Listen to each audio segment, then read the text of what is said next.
Hello students, welcome to LTX classes, welcome to weekly economy roundup. UPSC program పైన LTX classes అతి తక్కువ fee EMI ఆప్షన్తో life time వ్యాలిడిటీతో course అందిస్తుంది live and recorded ఫార్మాట్లో. దీనిపైన ఎడిషనల్ 10% మాన్సూన్ స్పెషల్ ఆఫర్ కూడా వర్తిస్తుంది. అంటే 30,000 10% వేస్తే 27,000కే మీకు లభించేస్తుంది. ఈ నెంబర్కి మీరు కాంటాక్ట్ చేసి జాయిన్ అవ్వచ్చు any time. So look at this article. Current account logs $5.7 billion surplus in Q4 after 10 quarters.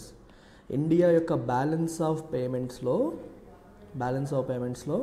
Current account అనేది $5.7 బిలియన్ సర్ప్లస్ లాగ్ చేసిందంట. అసలు కరెంట్ అకౌంట్లో ఎప్పుడూ మనకి డెఫిసిటే వస్తుంది. అలాంటిది చాలా రేర్గా జరిగే ఇన్సిడెంట్ ఇది. $5.7 బిలియన్ సర్ప్లస్ కరెంట్ అకౌంట్లో రావడం అనేది చాలా విచిత్రంగా మనం చెప్పొచ్చు. అయితే కొంచెం బేసిక్స్ మనం టచ్ చేద్దాం. ఇండియా యొక్క బ్యాలెన్స్ ఆఫ్ పేమెంట్స్లో మనకి ప్రధానంగా 2 అకౌంట్స్ ఉంటాయి, current account and capital account. సరే, బ్యాలెన్స్ ఆఫ్ పేమెంట్ అంటే అర్థం ఏంటి సార్ అని మీరు అడగొచ్చు. So balance of payment is nothing but ఇండియాకి మరియు రెస్ట్ ఆఫ్ ది వరల్డ్కి జరిగే ఆల్ ఎకనామిక్ ట్రాన్సాక్షన్స్ యొక్క లెడ్జర్గా తీసుకోవచ్చు. అంటే ఏదైనా ఒక ట్రాన్సాక్షన్లో ఇండియా నుంచి మనీ అనేది బయట ప్రపంచానికి వెళ్తుంది అనుకోండి, అప్పుడు ఆ ట్రాన్సాక్షన్ని బ్యాలెన్స్ ఆఫ్ పేమెంట్లో నెగిటివ్ ట్రాన్సాక్షన్గా రికార్డ్ చేస్తారు. అలా కాకుండా ఏదైనా ట్రాన్సాక్షన్లో బయట ప్రపంచం నుంచి భారతదేశానికి మనీ వస్తుంది అనుకోండి, దాన్ని బీఓపీలో మనం పాజిటివ్గా రికార్డ్ చేస్తాం. అర్థమైందా? ఇది మనం గుర్తుపెట్టుకోవాల్సిన అంశం. మీకు ఒక చిన్న ఎగ్జాంపుల్ చెప్తే మీరు మళ్ళీ లైఫ్లో మర్చిపోరు. ఫర్ ఎగ్జాంపుల్, ఇండియా విదేశాలకి మ్యాంగోస్ ఎక్స్పోర్ట్ చేసింది అనుకోండి. మనం మ్యాంగోస్ ఎక్స్పోర్ట్ చేసినప్పుడు మన దేశం నుంచి మ్యాంగోస్ బయట దేశానికి వెళ్తాయి, బయట దేశం నుంచి డాలర్స్ మన దేశానికి వస్తాయి. సో మనీ ఏమవుతుంది? Money is coming in, money అనేది వస్తుంది. కాబట్టి మన బీఓపీలో అది ఒక పాజిటివ్ ట్రాన్సాక్షన్గా మనం ఎంటర్ చేస్తాం. అలా మన భారతదేశం విదేశం నుంచి క్రూడ్ ఆయిల్ ఇంపోర్ట్ చేసుకుంటుంది. క్రూడ్ ఆయిల్ ఇంపోర్ట్ చేసుకున్నప్పుడు మనం ఏం చేస్తాం? మనీ బయటికి వెళ్తుంది. మనం డబ్బులు పే చేస్తేనే కదా క్రూడ్ ఆయిల్ వస్తుంది. సో అది బీఓపీలో నెగిటివ్ ట్రాన్సాక్షన్గా ఎంటర్ అవుతుంది. సింపుల్గా BOP is nothing but a ledger of all transactions between India and rest of the world. బయట ప్రపంచంతో ఇండియా చేసే ప్రతి ఎకనామిక్ ట్రాన్సాక్షన్ కూడా ఇందులో ఉంటుంది. వాటి యొక్క సమాహారమే a record of all these transactions is BOP. ఈ బీఓపీలో మనకి 2 అకౌంట్స్ ఉన్నాయి. ఒకటి కరెంట్ అకౌంట్, రెండవది క్యాపిటల్ అకౌంట్. రెండింటికి డిఫరెన్స్ ఏంటి? కరెంట్ అకౌంట్ అనేది కరెంట్ కన్జంప్షన్, అంటే ఇమీడియట్గా అయిపోయేవి. ఇవి జనరల్గా ఏంటంటే they are of short term nature or immediate nature. అలాంటి ట్రాన్సాక్షన్స్ అన్నింటినీ మనం కరెంట్ అకౌంట్లో పెడతాం. లాంగ్ టర్మ్, ఓకే, భవిష్యత్తుకి సంబంధించి long term investment kind of transactions అన్నీ కూడా క్యాపిటల్ అకౌంట్లోకి వెళ్తాయి. అంటే ఫర్ ఎగ్జాంపుల్, మనం ఎక్స్పోర్ట్ చేసాం అనుకోండి, ట్రాన్సాక్షన్ వెంటనే సెటిల్ అయిపోతుంది. ఈరోజు నువ్వు మ్యాంగోస్ ఎక్స్పోర్ట్ చేసావు, డబ్బులు తీసుకున్నావు, ఖేల్ ఖతం, దుకాన్ బంద్, అక్కడ క్లోజ్. అర్థమవుతుందా? అలాంటివన్నీ కరెంట్ అకౌంట్లోకి వెళ్తాయి. క్యాపిటల్ అకౌంట్, ఇప్పుడు విదేశీయుడు వచ్చి మన దేశంలో ఇన్వెస్ట్ చేశాడు. ఇన్వెస్ట్ చేయడం అనేది ఒక రోజుతో పని కాదు. ఈ రోజు పెట్టుబడి పెట్టారంటే భవిష్యత్తు లైఫ్ లాంగ్ ఉంటారు. అలాగే నువ్వు అప్పు తీసుకున్నావు, అప్పు అనేది ఒక 10 ఇయర్స్కో 15 ఇయర్స్కో 5 ఇయర్స్కో తీసుకుంటావు. అలాంటివన్నీ క్యాపిటల్ అకౌంట్లోకి వెళ్తాయి. సో ఇప్పుడు మనం మాట్లాడుతుంది దేని గురించి? కరెంట్ అకౌంట్ గురించి. ఇప్పుడు మనం మాట్లాడుతుంది కరెంట్ అకౌంట్ గురించి. అయితే మరి కరెంట్ అకౌంట్లో ఏమేమి ఉంటాయి అది కూడా ఒకసారి చూసేద్దాం. సో కరెంట్ అకౌంట్కి వచ్చేసరికి మనకి ప్రధానంగా మళ్ళీ 2 కేటగిరీస్ ఉంటాయి కరెంట్ అకౌంట్లో. వాటిని మనం ఇలా రాసుకోవచ్చు: విజిబుల్స్ అండ్ ఇన్విజిబుల్స్. అంటే కనిపించేవి, కనిపించనివి. విజిబుల్స్ అంటే ఏంటంటే మనకి గుడ్స్, దీన్నే మనం మర్చెండైజ్ అని కూడా అంటాం. గుడ్స్ లేదా మర్చెండైజ్ అని అంటాం. ఇన్విజిబుల్స్లో ప్రధానంగా మనకు ఉండేవి సర్వీసెస్ కనిపించవు కదా. ప్లస్ సర్వీసెస్తో పాటు we have something called transfers అంటే అర్థం ఏంటి? విదేశాల్లో పనిచేస్తున్న వాళ్ళు మన ఇండియాలో ఉన్న వాళ్ళ పేరెంట్స్కి డబ్బులు పంపించారనుకోండి, దాన్ని మనం ట్రాన్స్ఫర్స్ కింద చెప్తాం. అర్థమవుతుందా? ఇన్విజిబుల్స్లో ఇలాంటివన్నీ మనకు వస్తాయి.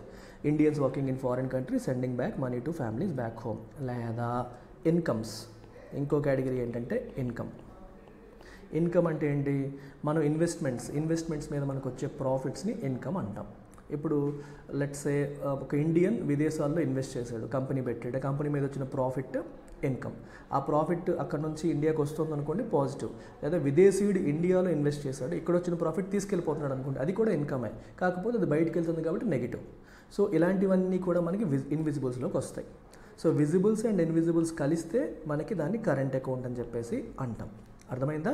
సో ఇప్పుడు ఇక్కడ ఏమవుతుందంటే ఇండియాలో ట్రెడిషనల్గా ఏమవుతుందంటే మనకి విత్ ఇన్ కరెంట్ అకౌంట్ మీరు గమనిస్తే ఈ విజిబుల్స్ పోర్షన్ ఏదైతే ఉందో, గుడ్స్ ఏవైతే ఉన్నాయో, ఈ గుడ్స్ యొక్క ఎక్స్పోర్ట్స్ ఇవన్నీ కూడా పాజిటివ్ ట్రాన్సాక్షన్స్, ఇంపోర్ట్స్ ఇవన్నీ కూడా నెగిటివ్ ట్రాన్సాక్షన్స్.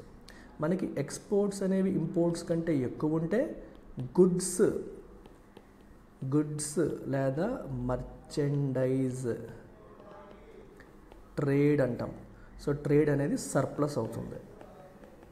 అలా కాకుండా ఎక్స్పోర్ట్స్ అనేవి ఇంపోర్ట్స్ కంటే తక్కువ ఉంటే అప్పుడు గుడ్స్ లేదా మర్చెండైజ్ ట్రేడ్ అనేది డెఫిసిట్లోకి వెళ్తుంది. ఇండియాలో ప్రధానంగా మోస్ట్ ఆఫ్ ద టైం మనకి గుడ్స్ లేదా మర్చెండైజ్ ట్రేడ్ అనేది మోస్ట్ ఆఫ్ ద టైం డెఫిసిట్లోనే ఉంటుంది. ఎందుకంటే మనం ఎక్కువ గుడ్స్ని ఇంపోర్ట్ చేసుకుంటాము, కంపారిటివ్లీ తక్కువ వాటిని ఎక్స్పోర్ట్ చేస్తాం. కాకపోతే ఈ ఇన్విజిబుల్ సెగ్మెంట్కి వచ్చేసరికి జనరల్గా మనకి సర్ప్లస్ ఉంటుంది. ఎందుకంటే మనం సర్వీసెస్ ఎక్కువ ఎక్స్పోర్ట్ చేస్తాం, అలాగే మన వాళ్ళు విదేశాల్లో ఎక్కువ పనిచేస్తుంటారు, ఇండియాకి పంపిస్తూ ఉంటారు. సో అందువల్ల ఓవరాల్గా ఇన్విజిబుల్ సెగ్మెంట్లో మనకి సర్ప్లస్ వస్తుంది, విజిబుల్ సెగ్మెంట్లో ఇన్ జనరల్ మనకి డెఫిసిట్ అనేది వస్తుంది. ఈ రెండు కలిపి తీసుకుంటే మనకు వచ్చేదాన్ని కరెంట్ అకౌంట్ అని అంటున్నాం కదా. సో కరెంట్ అకౌంట్లో మనకి ఇన్విజిబుల్స్ ఉన్నాయి, విజిబుల్స్ ఉన్నాయి. ఓవరాల్గా తీసుకున్న ప్రధానంగా ఇండియాలో ఎక్కువగా most of the time current account అనేది most of the time deficit. కానీ ఈసారి కరెంట్ అకౌంట్ అనేది సర్ప్లస్ వచ్చింది. ఈసారి కరెంట్ అకౌంట్ అనేది సర్ప్లస్ వచ్చింది అనేది మనకి క్లియర్గా కనిపిస్తుంది. ఓకే, అయితే అందులో మీరు గమనిస్తే మర్చెండైజ్ ట్రేడ్ డెఫిసిట్ గురించి మాట్లాడుతున్నాం కదా. మర్చెండైజ్ ట్రేడ్లో మనకి ఇప్పటికీ కూడా డెఫిసిటే ఉంది, $50.9 బిలియన్ డెఫిసిట్ ఉంది. మర్చెండైజ్లో మనకి డెఫిసిట్ ఉన్నప్పటికీ కూడా సర్వీసెస్ లేదా ఇన్విజిబుల్స్లో మనం బాగా చేశాం కాబట్టి మనకి ఓవరాల్గా సర్ప్లస్ అనేది వచ్చింది అని మనం చెప్పొచ్చు. మర్చెండైజ్లో మనకి డెఫిసిట్ ఉన్నప్పటికీ ఓవరాల్గా మనకి ఏమైందమ్మా, ఇన్విజిబుల్స్లో మనకి సర్ప్లస్ అనేది వచ్చింది. ఇన్విజిబుల్స్లో ఎంత వచ్చింది? 57. ఇక్కడ ఎంత ఉందమ్మా? 51 కదా. మర్చెండైజ్ ట్రేడ్లో మనకి -51 కనిపిస్తుంది. 50.9 -51 ఇది మర్చెండైజ్ ట్రేడ్లో. ఇన్విజిబుల్స్లో లేదా విజిబుల్స్లో అని చెప్పొచ్చు. ఇన్విజిబుల్స్లో ఎంత ఉందంటే మనకి 57 +57 ఉంది. ఇది +57, అది -51. కాబట్టే మనకి రఫ్లీ 5.7 అప్రాక్సిమేట్గా నేను చెప్తున్నాను. అప్రాక్సిమేట్గా నేను రౌండ్ ఆఫ్ చేసి చెప్తాను. $5.7 బిలియన్ సర్ప్లస్ అనేది మనకి కరెంట్ అకౌంట్లో రావడం అనేది జరిగింది. ఇది మీరు గుర్తుపెట్టుకోవాల్సిన అంశం. So this is an important issue. Majority ఎందువల్ల అంటే మనకి ఒకటి ఈ మర్చెండైజ్ ట్రేడ్ డెఫిసిట్ తగ్గింది, అట్ ద సేమ్ టైం ఇన్విజిబుల్స్ యొక్క సర్ప్లస్ అనేది పెరిగింది. ఈ రెండు కారణాల వల్ల మనకి సర్ప్లస్ అనేది వచ్చింది. ఈ ఆర్టికల్ చూడండి, wheat stock limits to curb hoarding అంటే అర్థం ఏంటి? ఇల్లీగల్గా మనం గాదెల్లోనూ వాటిల్లోనూ దాచేయడం అనమాట. అంటే ఇప్పుడు వీట్ ఉంది అంటే గోధుమలు రేట్లు బాగా పెరుగుతున్నాయి అనుకోండి, రేపు పొద్దున ఇంకా పెరుగుతాయని చెప్పి మన దగ్గర ఉన్నప్పటికీ మార్కెట్లో సేల్ చేయకుండా దాచిపెట్టేయడం. సో దీనివల్ల ఏమవుతుంది? ఆర్టిఫిషియల్ స్కేర్సిటీ క్రియేట్ అయిపోతుంది. ఆర్టిఫిషియల్గా స్కేర్సిటీ క్రియేట్ అయిపోయి కొరత క్రియేట్ అయిపోయి మార్కెట్లో రేట్లు ఇంకా పెరిగిపోతాయి. సో దాన్ని కర్బ్ చేయడం అంటే నియంత్రించడం, కంట్రోల్ చేయడం. సో దానికోసం గవర్నమెంట్ ఏం చేస్తుంది? వీట్ స్టాక్ లిమిట్స్ పెడుతుంది. అలా మీరు దాయకూడదు, ఎంతకు మించి మీరు లిమిట్ మెయింటైన్ చేయకూడదు. లిమిట్స్ ఎంతకంటే ఎక్కువ మీరు వీట్ స్టాక్స్ మీరు దాచారనుకోండి, నిల్వలు దాచారనుకోండి, మీ మీద పెనాల్టీలు పడతాయి, కేసులు వేస్తామని చెప్తుంది. దానికోసం మన ప్రభుత్వం దగ్గర ఒక చట్టం ఉంది. ఆ చట్టమే ఎసెన్షియల్ కమోడిటీస్ యాక్ట్. ఈ ఎసెన్షియల్ కమోడిటీస్ యాక్ట్ అనేది మనకి 1955లో వచ్చింది. ఈ 1955లో వచ్చిన ఎసెన్షియల్ కమోడిటీస్ యాక్ట్ దేనికోసం అంటే, ఇలా పబ్లిక్కి బాగా ఎసెన్షియల్గా ఉన్న కమోడిటీస్ లైక్ వీట్ కావచ్చు, రైస్ కావచ్చు, ఇలాంటి వాటిని ఎవరైనా హోర్డింగ్ చేసేసి ఆర్టిఫిషియల్గా స్కేర్సిటీ క్రియేట్ చేసి ప్రజలని హింసించకుండా చేయడం కోసం వాటి యొక్క డిస్ట్రిబ్యూషను, ప్రొడక్షను, సప్లై వీటన్నిటిని రెగ్యులేట్ చేయడం కోసం తీసుకొచ్చిన చట్టం ఇది. ఇది హోర్డింగ్ని, బ్లాక్ మార్కెటింగ్ని, ప్రాఫిటీరింగ్ని ఇలాంటి వాటిని కంట్రోల్ చేస్తుందన్నమాట. ప్రాఫిటీరింగ్ అంటే అర్థం ఏంటంటే మన దగ్గర ఉన్నప్పటికీ లేనట్టుగా దాచేసి మార్కెట్ని ఉపయోగించేసుకొని ఎక్కువ ఛార్జెస్ వేసేయడం. ఇప్పుడు చూడండి, ఎక్కడ దొరకట్లేదు, నా ఒక్కడ దగ్గరే ఉందని చెప్పి మొత్తం రిలీజ్ చేయకుండా రూపాయలు దొరికేదానికి 20 రూపాయలు, 20 రూపాయలు దొరికేదానికి 30 రూపాయలు విపరీతంగా రేట్లు పెంచేసి అమ్మేయడాన్ని ప్రాఫిటీరింగ్ అంటాం. అలా చేయకుండా కంట్రోల్ చేయడం కోసం తీసుకొచ్చిన చట్టం ఎసెన్షియల్ కమోడిటీస్ యాక్ట్. ఆ చట్టంలో ఉన్న ప్రావిజన్స్ని ఉపయోగించి గవర్నమెంట్ ఏం చేసింది, వీట్ స్టాక్ మీరు ఇష్టం వచ్చినట్టు హోల్డింగ్ చేయడానికి లేదని చెప్పి లిమిట్స్ అనేవి పెట్టింది. స్టాక్ లిమిట్స్ మనకి జూన్ 24 నుంచి ఎఫెక్టివ్ అవుతాయి. 31 మార్చ్ 2025 వరకు కూడా మనకి ఈ లిమిట్స్ అనేవి ఉంటాయి. సో ఎంత అనేది కూడా ఇక్కడ మనకి రాశారు చూడండి.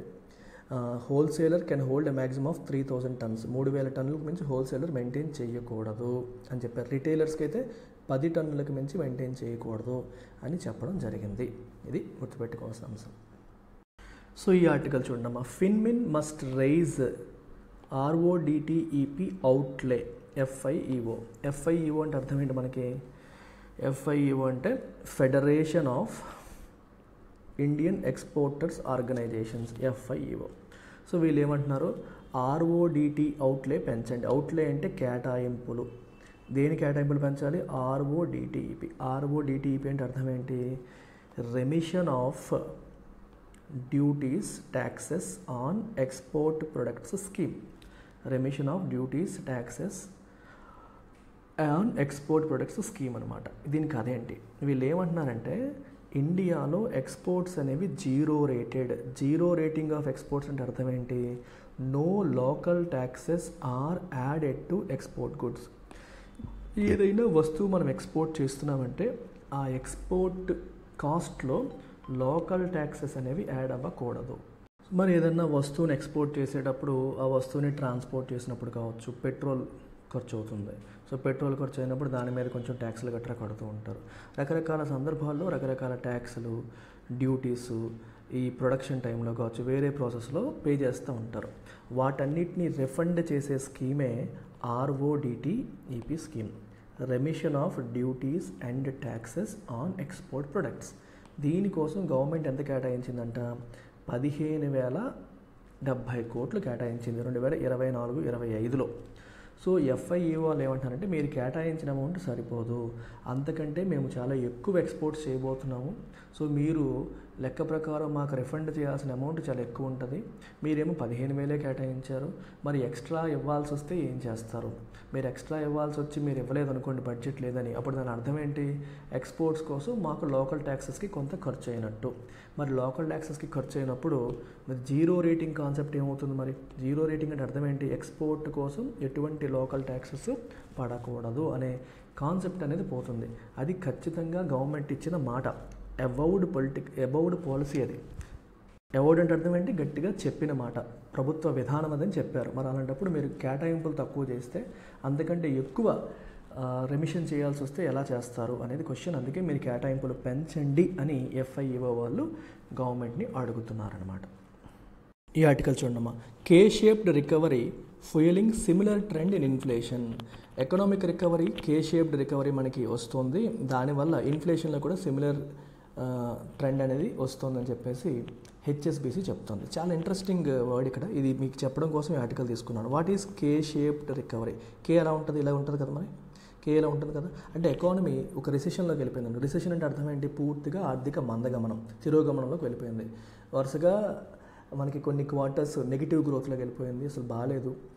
అక్కడ నుంచి రికవర్ అయినప్పుడు కొన్ని సెక్టార్స్ రికవర్ అయిపోయి మళ్ళీ గ్రోత్ ఫేజ్లోకి వెళ్ళిపోయి, ఇంకొన్ని సెక్టార్స్ మాత్రం ఇంకా రిసెషనరీ మోడ్లోనే కంటిన్యూ అవుతున్నాయి అనుకోండి.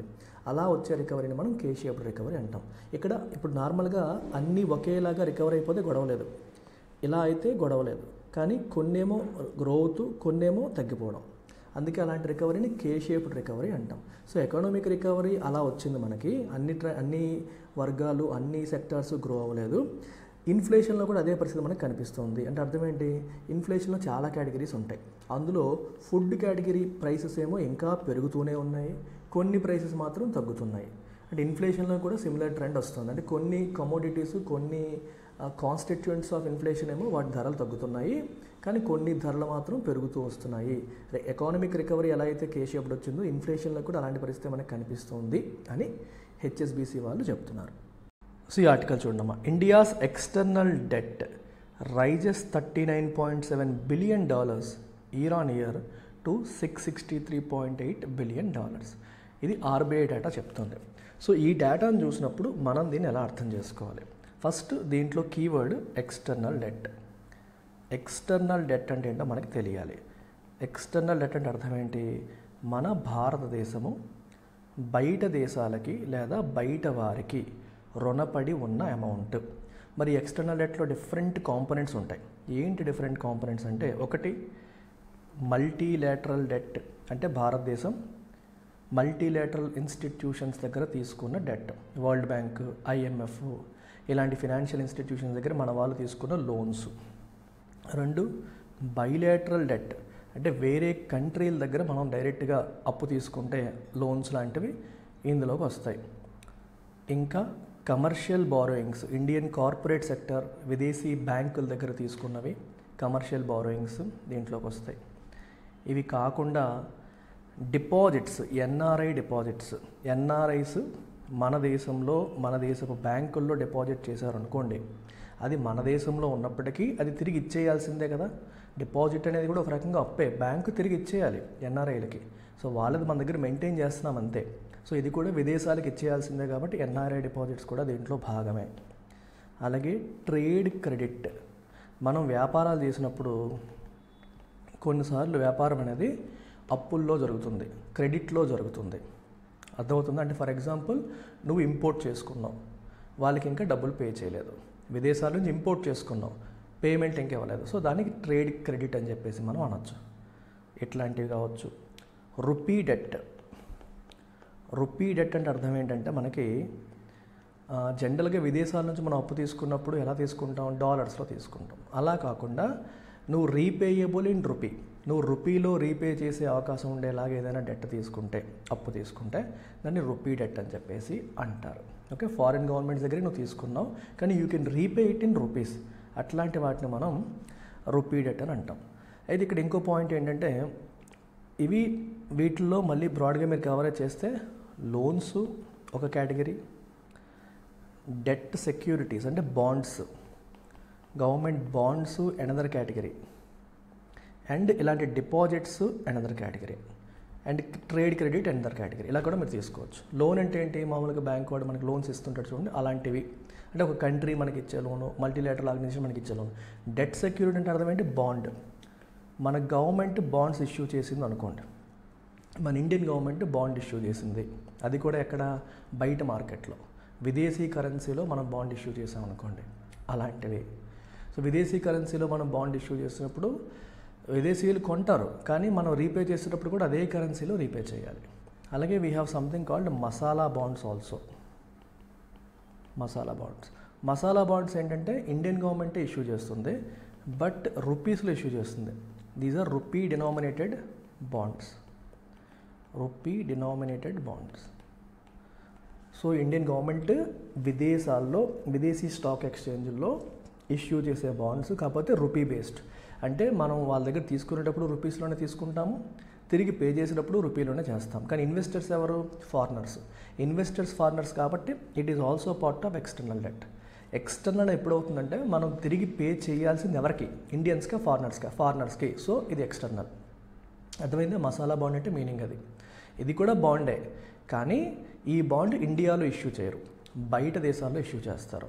ఏ కంట్రీలో ఎలా ఇష్యూ చేస్తారంటే రూపీ డినామినేషన్లో, డాలర్ డినామినేషన్లో కాదు. అంటే బాండ్ అమ్మేటప్పుడు ఇది 10,000 రూపాయల బాండ్ అంటే వాడు 10,000 రూపాయలు పెట్టి కొంటాడు. అదే డాలర్ డినామినేట్ అనుకోండి $1,000 బాండ్. సో నువ్వు ఇష్యూ చేసేటప్పుడు $1,000, కొనేవాడు కూడా $1,000 పెట్టి కొనుక్కుంటాడు. అది డిఫరెన్స్. ఇవన్నీ కూడా ఎక్స్టర్నల్ డెట్లోనే డిఫరెంట్ కాంపోనెంట్స్. అయితే మన ఎక్స్టర్నల్ డెట్లో మేజర్ కాంపోనెంట్ ఏంటి? అన్నిటికంటే మేజర్ కాంపోనెంట్ ఏంటి అంటే మనకి loans. Loans remain the largest component of external debt, followed by currency and deposits. అనమాట. కాంపోనెంట్స్ అని ఇక్కడ క్లియర్గా ఇచ్చారు, మీరు ఇక్కడ చూడొచ్చు. మ్యాక్సిమం అన్నిటికంటే పెద్ద కాంపోనెంట్ ఏది అంటే మనకి ఏం రాశారు ఇక్కడ? లోన్స్ అనేవి లార్జెస్ట్. లోన్స్ తర్వాత ఏంటి మనకి? Currency and deposits. థర్డ్ ఏంటి? ట్రేడ్ క్రెడిట్ 17.9, తర్వాత డెట్ సెక్యూరిటీస్ 17.3%. ఇలా మనం కేటగరైజ్ చేయొచ్చు. అయితే ఇక్కడ ఏం చెప్తున్నానంటే ఈ ఎక్స్టర్నల్ డెట్ అనేది ఓవరాల్గా $663.8 బిలియన్ పెరిగింది. సో మనం ఇప్పుడు వరీ అవ్వాలా? ఇంత ముందు కంటే ఇప్పుడు $39.7 బిలియన్ పెరిగిపోయిందని మనం బాధపడాలా? బాధపడక్కర్లేదు. ఎందుకంటే మనం చూడాల్సింది డెట్ ఎంత ఉందని కాదు, మనం చూడాల్సింది external debt to GDP ratio. ఈ రెండింటి మధ్య రేషియో చూడాలి. మీరు ఆ రేషియో గమనిస్తే అది 2023లో 19% ఉంటే ఇప్పుడు 18.7%కి తగ్గింది. External debt to GDP ratio తగ్గింది కాబట్టి మనం టెన్షన్ పడాల్సిన అవసరం లేదు. అదేంటి సార్ అప్పు పెరిగిపోతే టెన్షన్ పడక్కర్లేదు అంటారు. మీకు ఒక ఎగ్జాంపుల్ చెప్తాను. ఇప్పుడు నువ్వు 10,000 రూపీస్ సంపాదిస్తున్నావు, నీకు 1,000 రూపాయలు అప్పు ఉంది. అప్పుడు నువ్వేం చెప్తావు? నీ అప్పుకి నీ సంపాదనకి రేషియో వేస్తే 10% వస్తుంది. 1000/10,000. నువ్వు 20,000 రూపాయలు సంపాదిస్తున్నావు, 20,000 రూపాయలు నువ్వు సంపాదిస్తున్నావు. ఇప్పుడు నీకు వచ్చేసి లెట్స్ సే మనకి 1,200 రూపాయలు అప్పు ఉంది. ఇది నీ డెట్ అనుకో, ఇది నీ ఇన్కమ్ అనుకో.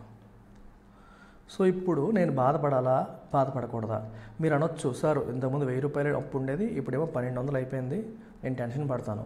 టెన్షన్ పడక్కర్లేదు. ఎందుకంటే నీ అప్పు రిలేటివ్ టు యువర్ ఇన్కమ్ను కంపేర్ చేసుకోవాలి. సో 1,200/20,000 × 100 వేస్తే ఎంత పర్సెంటేజ్ వస్తుందో చూడండి. 6% వచ్చింది. అంటే ఇంతకుముందు నీ అప్పు అనేది నీ ఇన్కంలో ఎంత పర్సెంట్ అంటే 10%.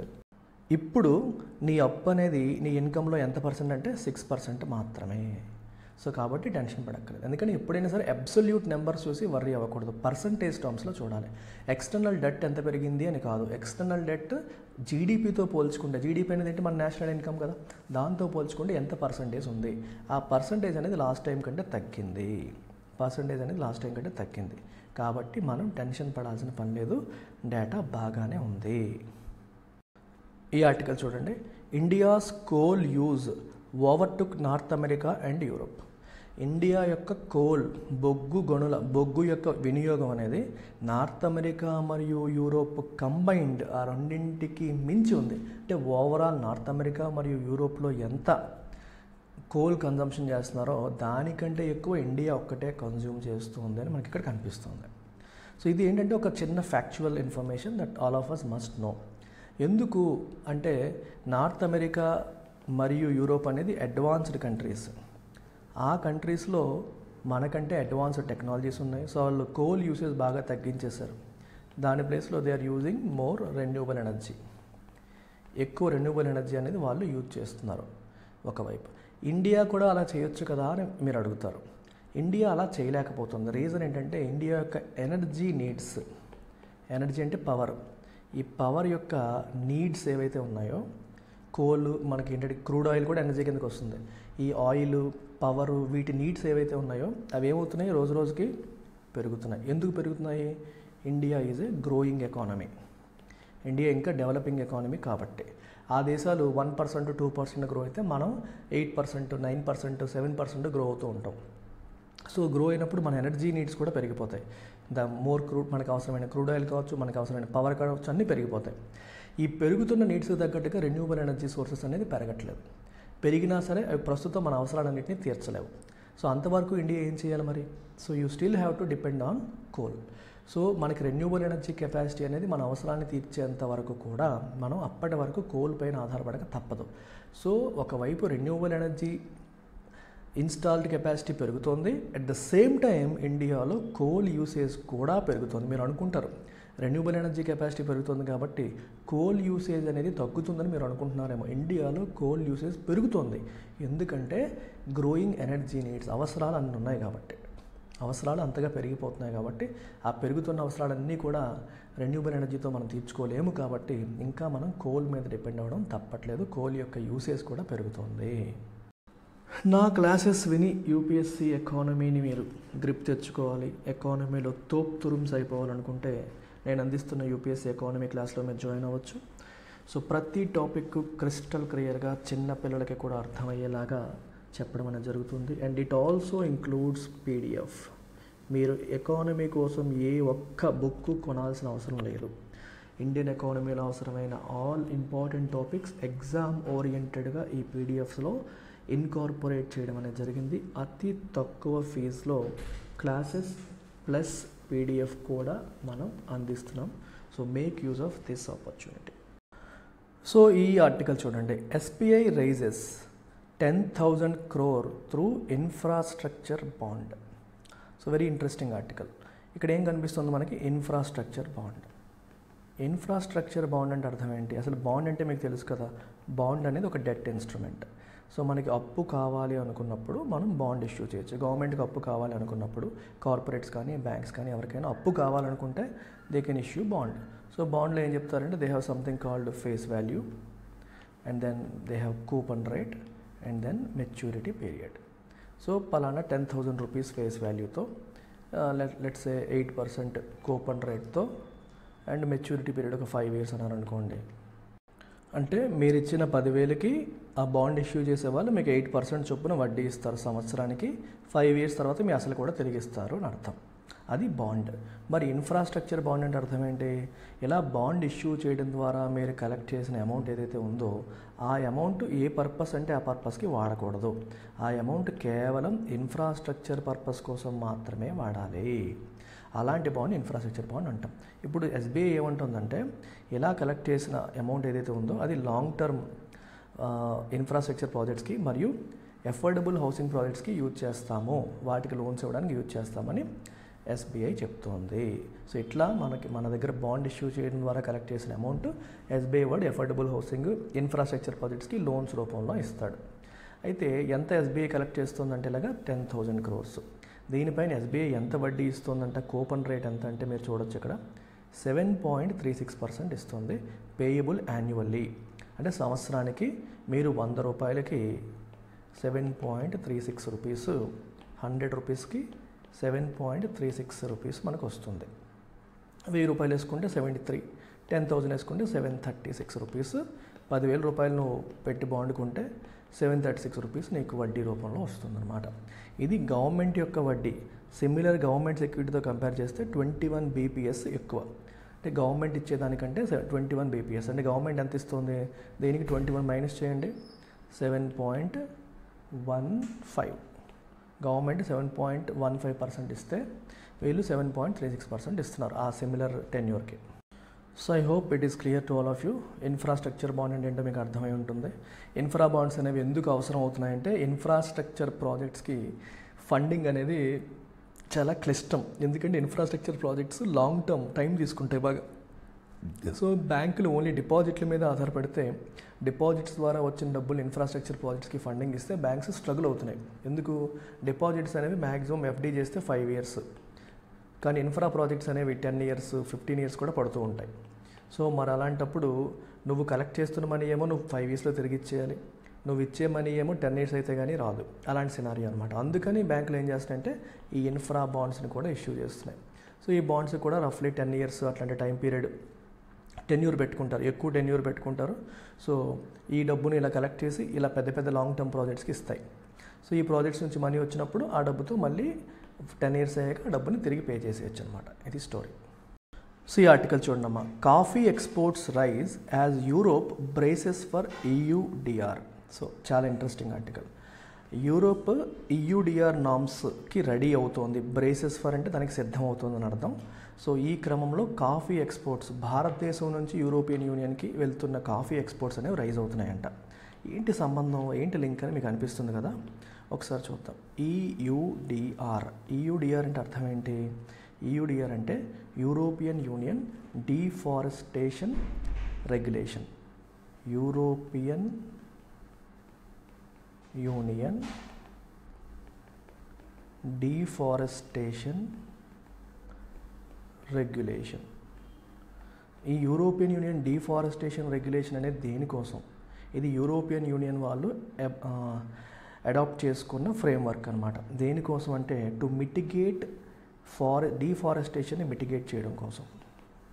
డీఫారెస్టేషన్ని మిటిగేట్ చేయడం అంటే చెట్లని నరికేయడం, ఫారెస్ట్లని వేరే వాటి కింద కన్వర్ట్ చేయడాన్ని మిటిగేట్ చేయడం కోసం తీసుకొచ్చిన ఒక ఫ్రేమ్వర్క్ ఇది. దీని ఆబ్జెక్టివ్ ఏంటంటే యూరోపియన్ యూనియన్ ఏదైతే ఉందో యూరోపియన్ యూనియన్ నుంచి బయట దేశాలకి ఎక్స్పోర్ట్ అయ్యే ప్రొడక్ట్స్ కావచ్చు, లేదా యూరోపియన్ యూనియన్ విదేశాల నుంచి ఇంపోర్ట్ చేసుకొని వాళ్ళు కన్జ్యూమ్ చేసే ప్రొడక్ట్స్ కావచ్చు, ఈ ప్రొడక్ట్ ఈ ప్రొడక్ట్ అనేది డీఫారెస్టేషన్కి లింక్ అయ్యిందై ఉండకూడదు. ఫర్ ఎగ్జాంపుల్ కాఫీ ఎగ్జాంపుల్ తీసుకుందాం. కాఫీ ప్లాంటేషన్స్ అనేవి జనరల్గా ఎలా వస్తున్నాయంటే చెట్లను నరికేసి డీఫారెస్టేషన్ చేసి ఫారెస్ట్ ఏరియాస్ని కాఫీ ప్లాంటేషన్స్గా మార్చేస్తున్నారు. So coffee is linked to deforestation ఆ రకంగా. ఎస్పెషల్లీ ఇండియాలో కాఫీ ప్లాంటేషన్స్ అనేవి పెరుగుతున్నాయి. ఈ క్రమంలో చెట్లను నరికేస్తూ ఫారెస్ట్ని కాఫీ ప్లాంటేషన్స్గా మార్చేస్తున్నారు. సో ఇప్పుడు యూరోపియన్ యూనియన్ యొక్క EUDR ఏం చెప్తుంది, మీరు లెట్స్ సే ఇండియా నుంచి కాఫీ అనేది దిగుమతి చేసుకుంటూ ఉంటే ఆ కాఫీ అనేది డీఫారెస్టేషన్ వల్ల క్రియేట్ అయిన కాఫీ ప్లాంటేషన్స్ నుంచి వచ్చిందై ఉండకూడదు అని అర్థం. అట్లా ఏవైనా వస్తూ ఉంటే మీరు అలాంటి ఇంపోర్ట్స్ చెయ్యకూడదు అని అర్థం. మీరు విదేశాల కోసం మీరు ఏదైనా ఎక్స్పోర్ట్ చేసినా సరే చెట్లను నరికేసి డీఫారెస్ట్ చేసేసి దాని నుంచి కాఫీ ప్లాంటేషన్స్ వేసి మీరు ఎక్స్పోర్ట్స్ చేయకూడదు. కాఫీ అనేది ఒక ఎగ్జాంపుల్ కింద చెప్పాను, ఇంకా కొన్ని ఉన్నాయి డీఫారెస్టేషన్కి లింక్ అయినవి. పామ్ ఆయిల్ కావచ్చు, కోకోవా కావచ్చు, టింబర్ కావచ్చు, లెదర్ కావచ్చు, ఇవన్నీ కూడా డీఫారెస్టేషన్తో అసోసియేట్ అయిన ప్రొడక్ట్స్ అనమాట. ఇలాంటి ప్రొడక్ట్స్ ఎక్స్పోర్ట్స్ కానీ ఇంపోర్ట్స్ కానీ చేసేటప్పుడు మీకు ఇంకా కుదరదు అని చెప్పి యూరోపియన్ యూనియన్ చెప్తోంది. అయితే దానికి డెడ్ లైన్ ఏం పెట్టిందంటే డిసెంబర్ 30 కల్లా అన్ని బిజినెసెస్ కూడా దీనికి మీరు కంప్లై అవ్వాలి. సో ఈ రూల్స్ అనేవి అమల్లోకి వచ్చిన తర్వాత ఇండియా నుంచి కాఫీ ఇంపోర్ట్ చేసుకుందామంటే ఈ రూల్స్ అనేవి అడ్డు పెడతాయని చెప్పి యూరోపియన్ యూనియన్లో ఉన్న బిజినెసెస్ అందరికీ తెలుసు కాబట్టి వాళ్ళు ఏం చేస్తారంటే ఇప్పుడే ఎక్కువ ఆర్డర్స్ పెట్టేస్తున్నారు. డిసెంబర్ 30 తర్వాత రూల్స్ వస్తాయి కాబట్టి ఇప్పుడే ఇండియా నుంచి మొత్తం కొనేస్తున్నారనమాట. అందువల్ల ఇండియా నుంచి యూరోపియన్ యూనియన్కి వెళ్తున్న కాఫీ ఎక్స్పోర్ట్స్ అనేవి పెరిగాయి. ఎందుకు పెరుగుతాయి? డిసెంబర్ 30 తర్వాత EUDR రూల్స్ అనేవి వచ్చేస్తాయి. అవి వస్తే డీఫారెస్టేషన్తో లింక్ అయిన ప్రొడక్ట్స్ని ఇంపోర్ట్ చేయకూడదు అన్న రూల్ వస్తుంది. మరి కాఫీ అనేది డీఫారెస్టేషన్తో లింక్ అవుతుంది కాబట్టి దాన్ని ఇంపోర్ట్ చేయకూడదు ఇండియా నుంచి అనే కాన్సెప్ట్ మనకి వస్తుంది. ఇది గుర్తుపెట్టుకోవాల్సిన అంశం, మైండ్లో పెట్టుకోండి. సో ఈ ఆర్టికల్ చూడమ్మా, RBI rejigs SAARC currency swap plan. So RBIకి మరియు SAARC కంట్రీస్కి మధ్యలో కరెన్సీ స్వాప్ అగ్రిమెంట్ అనేది రన్ అవుతుంది. సో అది 2024-27 ఈ ప్రాంతానికి ఈ ఇయర్స్కి కొత్త అరేంజ్మెంట్తో RBI వచ్చింది, కరెన్సీ స్వాప్ అరేంజ్మెంట్తో వచ్చింది. ఇక్కడ ఏం జరుగుతుందంటే సార్క్లో ఉన్న కంట్రీస్లో ఎవరెవరికి ఇది వర్తిస్తుందంటే ఆఫ్ఘనిస్తాన్కి, బంగ్లాదేశ్కి, భూటాన్కి, మాల్దీవ్స్కి, నేపాల్కి, పాకిస్తాన్కి, శ్రీలంకకి, ఈ కంట్రీస్ అన్నీ కూడా ఇండియాతో RBIతో ఈ అగ్రిమెంట్ని యూజ్ చేసుకోవచ్చు. సో ఇది ఫస్ట్ టైం 2012లో ఈ పర్టికులర్ కరెన్సీ స్వాప్ అగ్రిమెంట్ అనేది తీసుకొచ్చారు. కరెన్సీ స్వాప్ అగ్రిమెంట్ యొక్క ఆబ్జెక్టివ్ ఏంటి, గోల్ ఏంటి అంటే, ఇప్పుడు లెట్స్ ఇక్కడ శ్రీలంక ఉంది, ఇక్కడ ఇండియా ఉంది. శ్రీలంకకి $US కావాలి అనుకోండి. సో శ్రీలంక ఏం చేయొచ్చు అంటే శ్రీలంక తన దగ్గర ఉన్న తన శ్రీలంకన్ కరెన్సీ ఇచ్చి ఇండియా దగ్గర డాలర్స్ తీసుకోవచ్చు. ఇక్కడ ఏమవుతుంది, కరెన్సీ స్వాప్ అవుతుంది. శ్రీలంకన్ కరెన్సీ ఇండియాకి వస్తుంది, ఇండియన్ కరెన్సీ US డాలర్ శ్రీలంకకి వెళ్తుంది. ఇండియా దగ్గర US డాలర్స్ ఉన్నాయి, మన దగ్గర ఆల్రెడీ కొంత RBI దగ్గర ఎక్స్ట్రా బ్యాలెన్స్ అనేది ఉంది, రిజర్వ్స్ ఉన్నాయి కాబట్టి మనం ఇవ్వచ్చు. ఇది లెట్స్ సే 3 months పీరియడ్ కోసం శ్రీలంక తీసుకుంది అనుకోండి. 3 months తర్వాత ఏం చేయాలి, శ్రీలంక ఈ US డాలర్స్ మనకి ఇచ్చేయాలి. మనం వాళ్ళ దగ్గర తీసుకున్న శ్రీలంకన్ కరెన్సీ వాళ్ళకి ఇచ్చేస్తాం. సో దీనిపైన కొంచెం ఇంట్రెస్ట్ రేట్ కూడా కొన్నిసార్లు ఛార్జ్ చేస్తారు, సిచ్యువేషన్ బట్టి ఛార్జ్ చేయడం అనేది కూడా జరుగుతుంది, అది గుర్తుపెట్టుకోండి. ఇక్కడ పాయింట్ ఏంటంటే, ఇలా మనం ఈ సార్క్ కంట్రీస్కి US డాలర్ కావచ్చు, యూరో కావచ్చు, ఎక్కువగా డిమాండ్ ఉన్న కరెన్సీస్ ఇవి, వీటిని సప్లై చేస్తాం అవసరమైనప్పుడు. దీనివల్ల వాటికేంటి ఉపయోగం అని మీరు అనుకోవచ్చు. వాటికేంటి ఉపయోగం అంటే, బ్యాలెన్స్ ఆఫ్ పేమెంట్ క్రైసిస్ వచ్చింది అనుకోండి. ఇప్పుడు లెట్స్ సే శ్రీలంక ఉంది, శ్రీలంక విదేశాల దగ్గర అప్పు తీసేసుకుంది.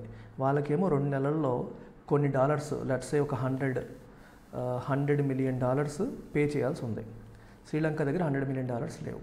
అప్పుడు శ్రీలంక ఇండియా దగ్గరికి వచ్చి లెట్స్ సే ఒక 6 months 9 months స్వాప్ అగ్రిమెంట్లోకి వెళ్ళి ఇండియా దగ్గర డాలర్స్ తీసుకొని ఆ అప్పు ఇప్పుడు తీర్చేసుకోవచ్చు. మళ్ళీ ఇండియాకి పే చేయాల్సి వచ్చినప్పుడు ఈ లోపు తన రిజర్వ్స్ పెంచుకొని మనకి పే చేసేవచ్చు. అంటే టెంపరీగా వాళ్ళకి ఏమైనా BOP క్రైసిస్ అంటే వాళ్ళ దగ్గర ఉన్న డాలర్స్ అనేవి తక్కువ ఉన్నాయి, పే చేయాల్సింది ఎక్కువ ఉంది. అంటే వాళ్ళకు వస్తున్నవి తక్కువ, వెళ్ళేవి ఎక్కువ. మనం బీఓపీ ప్రీవియస్ ఆర్టికల్లో ఏం మాట్లాడుకున్నాం, విదేశాల నుంచి మనకు వచ్చేది ప్లస్, మన నుంచి బయటికి వెళ్ళేది మైనస్. మన నుంచి బయటికి వెళ్ళే డాలర్స్ ఏమో ఎక్కువ ఉండి బయట నుంచి మనకు వచ్చే డాలర్స్ తక్కువ ఉన్నాయి అనుకోండి, అప్పుడు మనకి క్రైసిస్ వస్తుంది. ఎందుకంటే నీకు ఇన్కమింగ్ డాలర్స్ తక్కువ ఉన్నాయి, అవుట్ గోయింగ్ డాలర్స్ ఎక్కువ ఉన్నాయి. మన ఎక్స్ట్రా డాలర్స్ ఎక్కడ తెస్తావు, అప్పు తీసుకోవాలి. అలాంటప్పుడు ఇండియాతో మనకున్న, శ్రీలంకకు ఉన్న ఈ స్వాప్ అగ్రిమెంట్ని వాళ్ళు యూజ్ చేసుకోవచ్చు.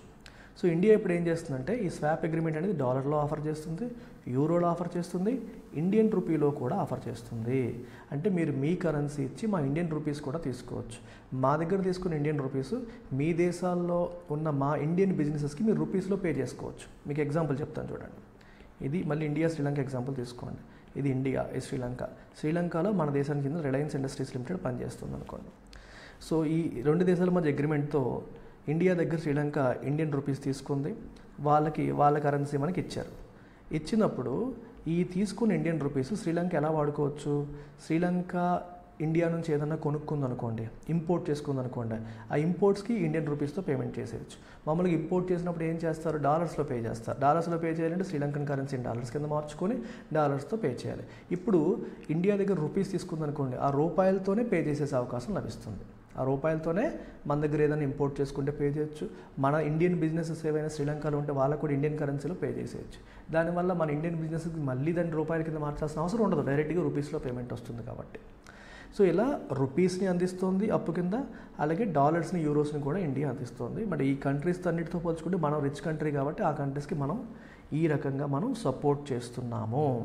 ఇది గుర్తుపెట్టుకోండి. దీనికోసం overall corpus $2 billion of dollar versus euro మనం ఇస్తున్నాము. అలాగే $250 బిలియన్ అంటే 25,000 కోట్లు, 250 బిలియన్ రూపీస్, 25,000 కోట్లు ఇండియన్ రూపీస్ కూడా మనం ఈ స్వాప్ అగ్రిమెంట్లో భాగంగా మనం ఇస్తున్నాం. సో ఏ దేశమైనా సరే వాడుకోవచ్చు. ఓవరాల్ కార్పస్ ఇది, ఒక సింగిల్ కంట్రీకి అంత కాదు, ఓవరాల్ సార్క్ కంట్రీస్ అన్నిటికీ కలిపి 25,000 crore Indian rupees, $2 billion worth euros లేదా US డాలర్స్ మనం ఈ స్వాప్ అగ్రిమెంట్లో భాగంగా ఇవ్వడం అనేది జరుగుతోంది.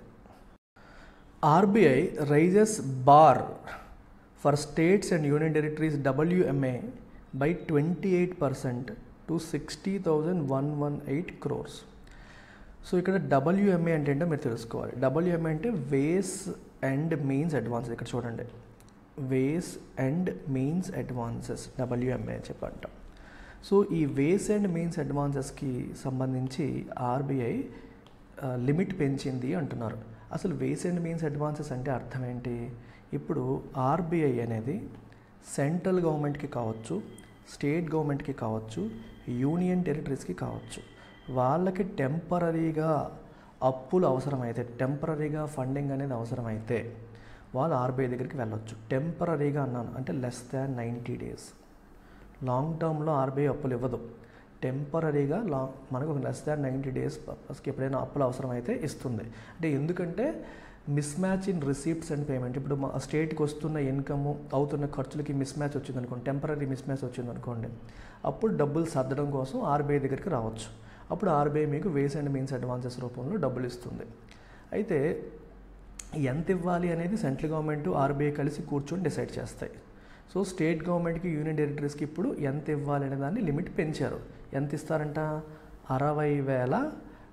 60,118 కోట్ల వరకు ఇస్తారు. మనకి స్టేట్ గవర్నమెంట్స్కి టెంపరీగా కరెన్సీ, మనకి రిసీప్ట్స్కి పోయేదానికి మిస్ మ్యాచ్ వస్తే 60,118 crores వరకు RBI డోర్ నాక్ చేయొచ్చు అని అర్థం అనమాట. ఆ లిమిట్ని ఎన్హాన్స్ చేసింది అంటున్నారు. Got it. సెంట్రల్ గవర్నమెంట్కి ఇంకా ఎక్కువ ఇస్తుంది. స్టేట్ గవర్నమెంట్కి, యూనియన్ టెరిటరీస్కి ఇది లిమిట్, సెంట్రల్ గవర్నమెంట్కి ఇంకా ఎక్కువ ఇవ్వడం అనేది జరుగుతుంది. ఇంతకుముందు ఎంత ఉండేదంటే 47,010 crores ఉండేది, ఇప్పుడు 60,118 crores ఉంది. ఇది 1 July నుంచి ఎఫెక్టివ్. ఇది గుర్తుపెట్టుకోవాలి అంతే. So next article, coal electricity buoy core output. So core sector output అనేది పెరిగింది. దానికి ప్రధాన కారణం కోలు, ఎలక్ట్రిసిటీ అని చెప్పారు. సో ఇది ఎలా తెలుస్తుందంటే ఇండెక్స్ ఆఫ్ 8 core ఇండస్ట్రీస్ అని అంటాం. Index of 8 core industries. It is released by office of economic adviser, ministry of commerce and industry. So ఈ డిపార్ట్మెంట్ నుంచి ఇది రిలీజ్ అవుతుంది. దీని ఫ్రీక్వెన్సీ వచ్చేసి మంత్లీ. ఎవ్రీ మంత్ ఈ డేటా అనేది మనకి వస్తుంది అనేది గుర్తుపెట్టుకోవాలి, రైట్. ఇందులో మనకి ఎన్ని ఉంటాయంటే 8 కోర్ ఇండస్ట్రీస్ ఉంటాయి. 8 most important industries are part of it. So మన 8 కోర్ ఇండస్ట్రీస్ ఏంటంట, ఇది మీరు మెమరైజ్ చేయాల్సి ఉంటుంది. 1 coal, 2 crude oil, 3 natural gas, 4 refinery products, 5 fertilisers are steel, 7 cement, 8 electricity. ఇవి 8 కోర్ ఇండస్ట్రీస్. వీటి వెయిటేజ్ కూడా మనకి చాలా ఇంపార్టెంట్. బేస్ ఇయర్ కూడా చాలా ఇంపార్టెంట్, ఇది మీరు గుర్తుపెట్టుకోవాలి. సో బేస్ ఇయర్ ఏంటి, అలాగే ఈచ్ ఆఫ్ దీస్ ఐటమ్స్ ఏవైతే ఉన్నాయో వాటి బేస్ ఇయర్ కూడా మీరు తెలుసుకోవాలి. వీటి యొక్క వెయిటేజ్ కూడా తెలుసుకోవాలి. బేస్ ఇయర్ వచ్చేసి 2011-12 ప్రస్తుతానికి. అండ్ వెయిటేజ్ కూడా మనకి చాలా ఇంపార్టెంట్, అది కూడా ఎగ్జామ్లో అడుగుతారు. ఎగ్జామ్లో ఎక్కువగా మనకి అడుగుతారు, అది గుర్తుపెట్టుకోవాలి మనం. ఓకే, సో వెయిటేజ్ ఏంటనేది మీరే నాకు కామెంట్ సెక్షన్లో పెడతారా, మరి పెట్టరా? నేను రాస్తానండి, మీరు అన్నిటికీ బద్ధకమే మీకు. సో అన్నింటికంటే హైయెస్ట్ రిఫైనరీ ప్రొడక్ట్స్ 28%, నేను రఫ్గా రాస్తున్నాను. ఫాలోడ్ బై ఎలక్ట్రిసిటీ 20%, రఫ్గా రాస్తున్నాను, 19.85 ఎగ్జాక్ట్గా. తర్వాత స్టీల్ 18%, 17.92% అనమాట. సో ఇవి మనకి టాప్ 3 కింద మనం చెప్పొచ్చు. వీటి తర్వాత క్రూడ్ ఆయిల్ వచ్చేసి 9%, క్రూడ్ ఆయిల్ ఏమో మనకి 9%. కోల్ వచ్చేసి 10.33%. ఆ తర్వాత న్యాచురల్ గ్యాస్ 6.88%, అంటే రఫ్లీ 7%. ఫెర్టిలైజర్స్ 2.63%. మిగిలిపోయింది ఏంటి మనకి సిమెంట్ ఏమో 5.37%. సో అన్నిటికంటే ఎక్కువ ఏది ఉందనేది మీరు గుర్తుపెట్టుకోండి. ఎక్కువ వచ్చేసి మనకి refinery products, followed by electricity, followed by steel, ఈ 3 గుర్తుపెట్టుకోవాలి. సో ఇప్పుడు న్యూస్ ఏంటి అంటే కోలు, ఎలక్ట్రిసిటీ అవుట్పుట్ బాగా పెరిగిందంట. అండ్ దీనివల్ల ICI index of 8 core industries ఏప్రిల్లో 6.7% పెరిగితే మేలో 6.3% అనేది పెరగడం జరిగింది. So this is all about this article. LTX క్లాసెస్లో ఆప్షనల్ మేళా రన్ అవుతుంది ప్రజెంట్. మీరు ఏ ఆప్షనల్ తీసుకున్నా సరే అతి తక్కువ ఫీజు 22,500 రూపీస్కే మీరు తీసుకోవచ్చు. దానిపైన లైఫ్ టైం వ్యాలిడిటీ ఉంది. అండ్ 15 జూలై లోపు తీసుకున్న వాళ్ళకి మాత్రమే ఆఫర్ ఉంటుంది. దీనిపైన ఎడిషనల్ 10% డిస్కౌంట్ కూడా నడుస్తుంది.